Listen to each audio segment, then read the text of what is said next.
The riverbank lay quiet under the fading light, yet a low rumble stirred the air. A lone Bactrosaurus moved among the reeds, its tall back casting a shadow across the water. Every step was cautious, every breath drawn in silence. The wind carried a scent that was not of the forest. It was sharp and warm, hinting at danger. Ripples spread across the shallows, though no fish broke the surface. The stillness felt wrong. Somewhere beyond the trees, something large and patient waited. The Bactrosaurus raised its head, eyes wide, as the ancient land held its breath. The sun hung low over the eastern hills, casting long beams across the sprawling floodplains. These plains stretched for miles, dotted with patches of tall cycads and ferns. In the distance, the winding river glittered as it carved its way through dark soil rich with life. In this land, survival was measured not by strength alone, but by awareness and adaptation. For countless seasons, herds of herbivores had roamed here, drawn to the fresh growth that followed the seasonal rains. Among them was a cautious yet resilient creature, the Bactrosaurus. The Bactrosaurus was unlike the towering giants that moved in slow confidence. It was smaller, swifter, and built for vigilance. Its body was sleek, for an herbivore, its head narrow with a slight crest that caught the light when it moved through the open spaces. Strong hind legs carried it with ease across uneven ground, while shorter forelimbs helped it gather vegetation from shrubs and low trees. Herd life offered safety, yet it also meant constant movement in search of food and water. This was a rhythm the Bactrosaurus had mastered since birth. A herd grazed quietly near the shallow bend of the river, where willows leaned over the banks. Among them was a young adult named Sora. She had grown from a timid calf into a sharp-eyed forager. Every day she ventured slightly farther from the main group, testing her independence. Today the air was still and heavy with the scent of wet soil. The river's slow current whispered against the reeds, while dragonflies danced above the surface. Life on the plains was never without danger. The Bactrosaurus knew the signs well. A sudden silence among the birds. A shadow that moved without the wind. The faintest vibration through the ground that meant a predator was near. These warnings have been passed down not through words, but through the instincts of countless generations. Still, there were times when instinct alone was not enough. The land was home to swift raptors that hunted in packs and massive predators that relied on ambush. Their eyes were patient, their hunger endless. Sora's herd had learned to travel in loose formation. The older members took the lead, while younger adults flanked the sides to watch for threats. Calves stayed in the center, guarded on all sides. This strategy had saved them more than once. Today seemed no different at first. The sky was clear, the grass swayed gently, and distant herds of hadrosaurs and ceratopsians could be seen along the horizon. Yet there was an unease in the air that Sora could not place. From her position near the edge of the group, she scanned the tree line across the river. Shadows pulled beneath the branches. She caught a flicker of movement, but it was too quick to identify. A fish, perhaps, or a lizard slipping into the undergrowth. Still, her muscles tensed. The memory of a raptor chase 2 seasons ago lingered in her mind. That day she had seen how swiftly peace could turn to chaos. The floodplain was beautiful yet treacherous. Wide stretches of grass invited grazing but offered little cover. The river gave water but also drew predators who waited for thirsty prey. Even the weather could shift without warning. Thunderstorms would sweep down from the hills, flooding low ground and driving animals to higher terrain. To survive here meant to be ready for change at any moment. As the herd grazed, Sora moved to a patch of tender shoots growing near a cluster of rocks. From this vantage, she could see both the open plain and the distant hills. A flock of small pterosaurs wheeled above as if restless. She noted their sudden change in direction and felt a prickle of caution. Somewhere in the distance, an unseen event had stirred the balance of the land. She did not know it yet, but that shift would lead her beyond the safety of the herd and into the path of something ancient and dangerous. The afternoon light shifted to a deeper gold as the sun began its descent. Sora felt the warm fade from her back and knew it was time for the herd to move. The older leader started guiding the group toward higher ground where they would rest for the night. Sora lingered a little near the rear, scanning the horizon the way she always did. Something about the air felt different.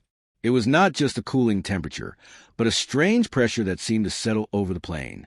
The river's surface rippled in uneven patterns, though there was no wind. A distant flock of birds burst from the canopy across the water, their wings beating frantically. The herd slowed, sensing the disturbance. Sora's eyes locked on the far bank, where the trees leaned outward toward the water. She saw it again, that flicker of movement she had noticed earlier. This time it did not vanish. A large shadow moved with purpose among the trunks. At first she thought it might be a passing Saurolophus or another plant-eater, but the shape was wrong. The tail was thick and balanced in a way only a predator's could be. The body swayed with deliberate control. Then came the sound, a low, rumbling growl that rolled across the water and tightened the air in her chest. The herd leaders reacted instantly with sharp honking calls. The formation shifted into a tighter group. Calves pushed into the center, adults forming a barrier on all sides. Sora backed up toward the group, but kept her eyes on the movement across the river. The shadow slipped closer to the bank, and the waterline stirred, as if something massive had stepped into the shallows. She caught a glimpse of pale teeth as the head lifted from the brush. The eyes were fixed on them, cold and unblinking. It was not one of the smaller raptors, but something far worse. A predator large enough to crush a Bactrosaurus with a single bite. The scent of it reached her next, carried by the faint breeze, a sharp tang of musk and old blood. Without warning, the predator surged forward, splashing into the river. The herd erupted in alarm trumpeting and pushing against one another. The water was not deep enough to slow the hunter much. Sora saw its muscular legs driving it forward, its long jaws snapping at the nearest stragglers. She ran with the others aground, trembling beneath the pounding of dozens of feet. Yet she did not head straight for the hills. The herd's tight formation made it hard to move quickly, and she found herself pressed toward the outer edge. A flash of movement at her side made her veer sharply. The predator had broken to the river and was lunging toward the gap she had left. Instinct took over. She darted between a cluster of rocks, forcing the hunter to slow as it navigated the uneven ground. Its roar echoed across the plain loud enough to shake her bones. The herd had already begun to pull away, but Sora was now separated, her path blocked by the predator's advancing body. The world narrowed to the sound of her own breathing and the drumbeat of her heart. She could see the glint of the predator's claws as it shifted its weight, ready to strike. The open plain stretched behind her, but running there would make her an easy target. The only hope was a stand of dense cycads to her left. Without hesitation, she bolted toward the leaves, slapping against her flanks as she forced her way inside. The predator skidded to a halt outside the thicket, snapping at the air in frustration. For now the plants were too dense for her to follow, but Sora knew it would not give up easily. It had seen her break away from the herd. She was alone now, and the hunter had marked her. That moment on the edge of the cycad grove would change everything. The herd was moving on without her. The predator would linger, waiting for another chance. Sora had not only lost the safety of her group, she had stepped into a new and dangerous path that would test every skill she had ever learned. The cycad grove was quiet except for the faint rustle of leaves shifting in the cooling air. Sora stood deep in the shade, her breath heavy from the sprint. The scent of the predator still lingered outside, and she could hear it pacing. Every few moments its jaws snapped at unseen insects or branches, as though testing whether she would bolt again. Sora stayed perfectly still. The grove's thick trunks and wide fronds gave her cover, but they also trapped her. If she ran, the predator could circle and cut her off before she reached open ground. She needed to wait until it lost interest, but predators like this one could wait longer than their prey could hide. Hours seemed to pass before the sound faded. Even then, she did not move at once. She listened to the night settle in. The call of distant amphibians, the hum of winged insects, the faint trickle of the river. When she finally stepped out from the grove, the plains were silver with moonlight. The herd was gone. The absence hit her harder than fear. The herd had always been her safety. Their presence meant warning calls, shelter from wind, protection from hunters. Now every sound might be danger. She scanned the plain but saw only shadows and the distant shimmer of water. She would have to track them. Sora began moving east where the ground sloped toward the hills the herd often favored. Her legs ached from the earlier sprint, yet she pushed forward. Each step was measured. Quiet enough not to draw attention, but steady enough to cover distance. Twice she froze at the sound of movement, only to find a small mammal darting between burrows or a lizard clinging to a rock. The night passed slowly. By dawn her muscles burned and her mouth was dry. She found a small stream feeding into the main river and drank deeply. The cool water soothed her, but she knew staying here was risky. The scent of predators often clung to watering spots. She moved on, following faint impressions in the soil, the shallow three-toed prints of her kind. By midday, she found signs of grazing. Fresh bite marks scored the low ferns and cycads. She quickened her pace, her heart lifting with the hope of catching up. Then the wind shifted. The warm smell of the herd reached her, but so did another scent, musky and metallic. She slowed and lowered her head, scanning the tall grass ahead. A flash of movement caught her eye. The same predator from before moved low among the stalks, its back ridged, and its tail held stiff for balance. It was not chasing, but stalking. The herd must be close enough for it to shadow them. Sora's first thought was to retreat, but her second was stronger. If the predator succeeded, it would not just be her life at risk. Calves would be taken. The herd would be weakened. She could not attack it outright, but perhaps she could draw it away. She crept to the side, keeping the grass between them. Every few steps she tested the air for its scent, making sure she stayed downwind. When she was far enough, she let her tail brush against the grass, making a faint swish. The predator's head snapped toward her. She bolted at once, crashing through the undergrowth toward a line of boulders near the riverbank. The hunter gave chase. She could hear its heavy steps closing in. She darted between the rocks, forcing it to swerve. Loose stones clattered under its claws. She leapt down a small drop into a shallow pool and scrambled up the far bank. Behind her, the predator hesitated before following, its jaws gaping in a silent snarl. Sora ran until her legs threatened to give way. When she glanced back, she saw the hunter slowing, its breath heaving. The river now separated them once again. This time she did not stop until the scent faded completely. By the time she rested, the sun was low again. She had no idea how far the herd might be now. Her plan to help them had only pulled her further away. The ache of hunger was becoming harder to ignore. She began foraging in the underbrush, nibbling at ferns and tender shoots. The taste was dry, but it kept her strength up. Days passed in this way. She would wake with the sun, move slowly toward where she thought the herd might be, and avoid any scent or sound of the predator. The land changed as she moved. The plains gave way to broken ground with scattered rock spires and shallow valleys. Small streams cut through the stone, and hardy plants clung to cracks. One morning she found fresh prints in the dust. They were her kind, but lighter juveniles. That meant the herd had passed through recently.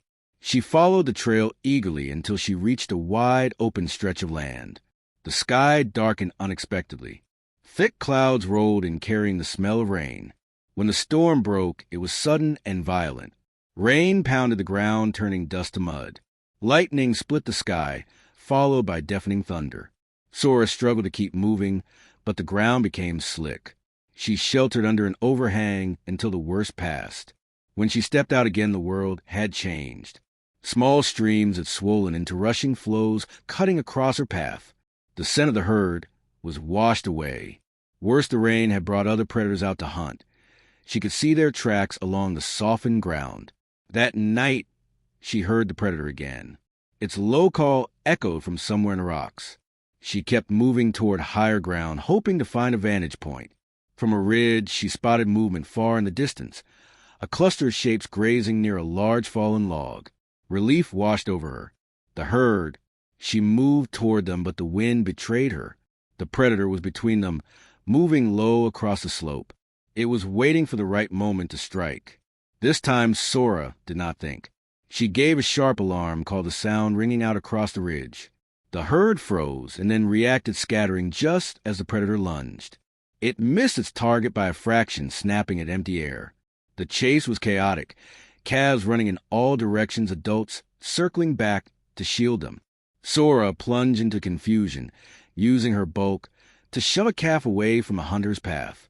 The predator's claws scraped her side, but she held her ground until the calf reached its mother.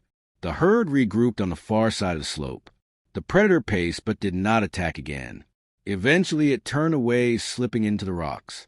Sora stood panting, her flanks stinging from the shallow gash. She had found them again, yet the look from the lead bull was not relief. It was wary recognition. In leaving and returning, she had drawn danger to them twice. Still, they allowed her into the edge of the group. The rest of that night was restless. She kept hearing the predator's call in the distance. It was not giving up. The hunt was becoming personal. As dawn broke, the herd began moving toward a more sheltered valley. The path was narrow, bordered by cliffs and thick brush. Sora stayed near the rear, her eyes scanning constantly. The tension was heavy in the air. Somewhere unseen, the predator was waiting for the perfect moment. What she did not know was that this time it would not attack from behind. It had found a way to get ahead of them, and the trap it set would force her into a choice that would decide not only her fate, but the safety of the entire herd. The morning sun spilled across the narrow valley, casting long shadows that seemed to shift as the herd moved. The cliffs on either side rose high and sheer. Sora kept glancing upward, expecting to see loose stones or the flicker of movement. The air was still yet heavy with the scent of damp earth and something sharper, the predator's musk. The lead bull pushed the herd forward, urging them to cross quickly. The calves stayed close to their mothers. Sora lingered near the rear, but her instinct screamed that danger was ahead, not behind. Her eyes traced the slope to the right. For a moment she saw nothing. Then she caught it, a faint ripple in the brush far above. The predator was there. It was not stalking this time. It was waiting. The cliff narrowed ahead to a choke point where the path passed between two great slabs of stone. From that high perch, the predator could leap down into their midst. If it struck in that spot, the herd would have nowhere to scatter. Sora's chest tightened. She had to act before they reached that gap. She charged forward, shoving past smaller adults until she reached the lead bull. She gave short, urgent calls, but he shook his head and kept moving. His focus was on keeping the herd together, not on a threat he could not yet see. The choke point loomed closer. The predator tensed above the ridge, ready to spring. Sora knew she could not stop the herd by force. She could only draw the danger to herself. She veered sharply to the side, leaving the safety of the group, and climbing the slope toward the predator's perch. The ground was loose and steep. Stones slid under her weight. The predator saw her and adjusted, its head lowered, eyes locking on hers. It gave a deep rumble that made her legs tremble, yet she kept climbing. When she was only a few lengths away, it leapt. The impact threw her onto her side. Pain shot through her ribs, but she rolled to her feet. The predator lunged again, its jaws snapping inches from her neck. She backed toward the cliff's edge, forcing it to keep facing her rather than the herd below. Each step brought them closer to the drop. The herd had stopped now. Their calls echoed off the rock walls. The predator flicked its tail, agitated. It wanted the easy kill in the choke point, but her defiance was holding its focus. It struck again, slashing at her flank. Hot pain streaked along her side. She bellowed and rammed forward, slamming her weight into its chest. The force drove both of them toward the edge. The predator's claws raked her shoulder. She shoved harder. The ground crumbled beneath them. For a heartbeat, they hung in open air. She twisted, pushing off its body, and landed hard on a narrow ledge below. The predator was not so lucky. It crashed against the cliff wall, then tumbled to the valley floor with a sickening thud. Dust rose where it struck. For a long moment, it lay still. Then it stirred, dragging itself to its feet. One forelimb hung useless. Its breath came in ragged hisses, but its eyes still burned with rage. It limped toward the herd anyway. Sora dropped from the ledge, landing between it and the others. Her legs shook from the effort, but she planted herself firmly. The predator circled, trying to find an opening. The herd began to press closer behind her, their presence lending her strength. When the predator lunged again, she met it head-on. She lowered her head and drove her weight upward into its jaw, snapping it shut with a dull crack. The predator reeled, stumbling back. Before it could recover, the lead bull charged from the side, slamming his massive body into it.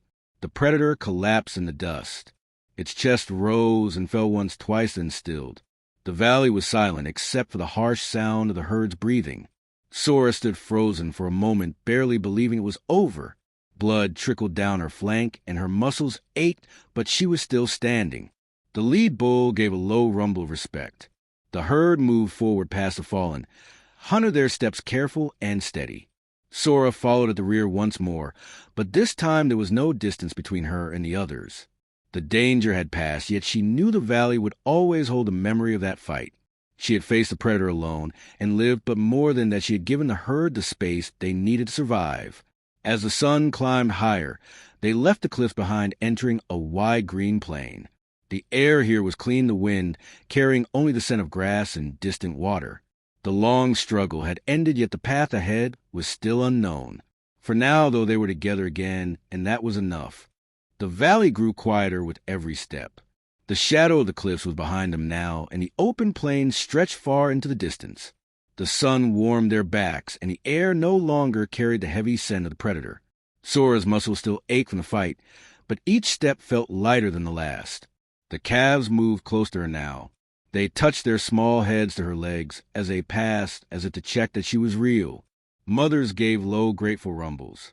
Even the lead bull, who rarely showed emotion, glanced back to meet her eyes. In that moment, his nod said more than any call could.